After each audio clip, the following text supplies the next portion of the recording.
Hello বন্ধুরা, আবারও তোমাদের সামনে আমি চলে এসেছি দারুণ একটা রেসিপি নিয়ে। মোটামুটি কম বেশি সবাই জানো, আর এই বর্ষাকালে এটা খাবো না এটা কি কোনোদিন হতে পারে? আর আমার রান্নাঘরে এই রেসিপিটা যে আমি করব না এটাও কি হতে পারে?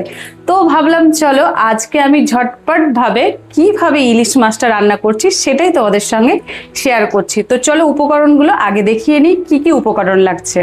তো এখানে দেখতেই পাচ্ছ কি আছে বলো তো, এটা হচ্ছে ইলিশ মাছ। তো বাজার থেকে নিয়ে এসেছিলাম 1 কিলো ওজনের ইলিশ মাছগুলো, আর এইভাবে কেটেও নিয়ে চলে এসেছি, ধুয়ে নিয়ে নিয়েছি।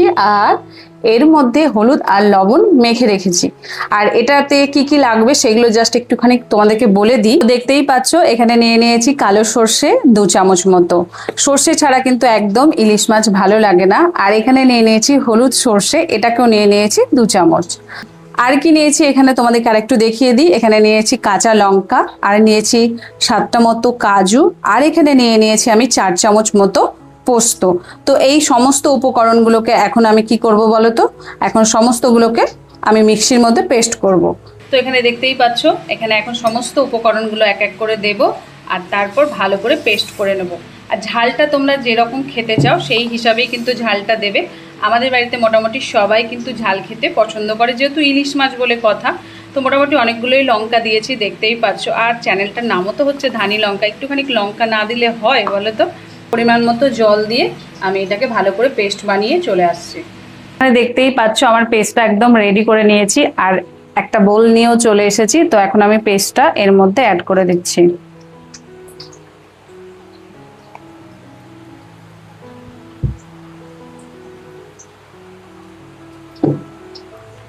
আর তারপরে অ্যাড করব এই যে দেখতেই পাচ্ছ এখানে মাছ।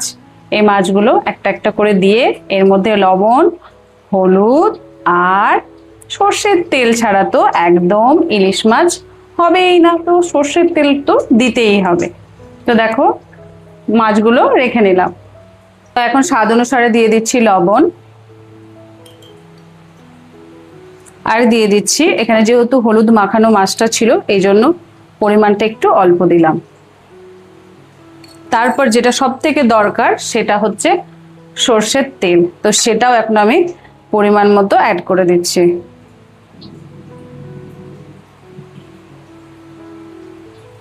তো দেখো সর্ষের তেল দিয়ে দিয়েছি, আর এখন আমি এর মধ্যে আমার পরিমাণ মতো জল দিয়ে খুব ভালো করে হাতের সাহায্যে মেখে নিচ্ছি।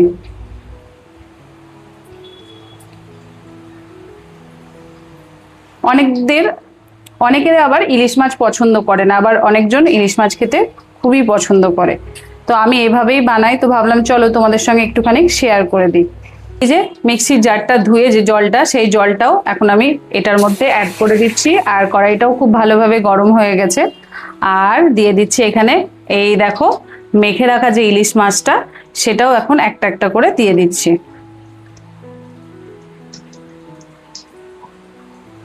তারপর দিয়ে দেব কোচানো কিছুটা কাঁচা লঙ্কা।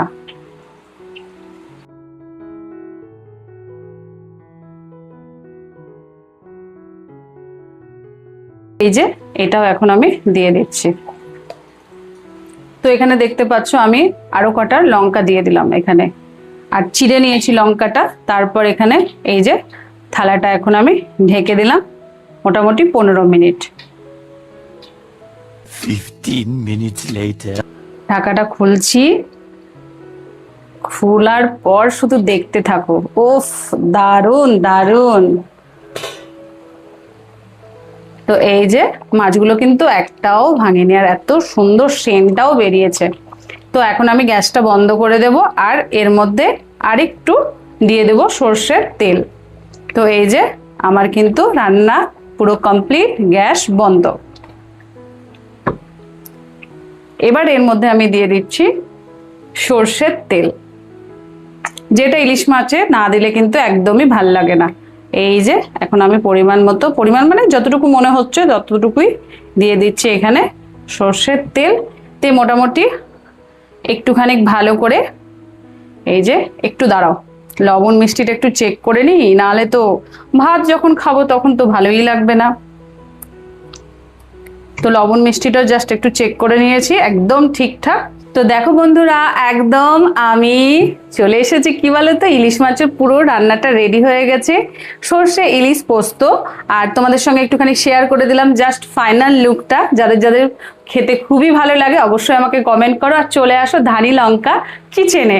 এবার চলো খাওয়ার পালা, এবার খেয়ে তোমাদেরকে দেখাচ্ছি কেমন লাগছে। তো এই দেখো গরম গরম ভাত আর সঙ্গে হচ্ছে ইলিশ মাছ। তো চলো খেয়ে দেখা যাক কেমন হয়েছে রান্নাটা। আমি তো খেয়ে বুঝতেই পারছি কিরকম হবে। তোমরা যারা পারছো না তারা অবশ্যই রেসিপিটা একবার বানিয়ে খেতে পারো। তো চলো একবার টেস্ট করি। দারুণ হয়েছে, দারুণ। আর মাছটাও খুব সুন্দর। তো চলো আবার একটা নেক্সট ভিডিওতে দেখা হচ্ছে। টাটা।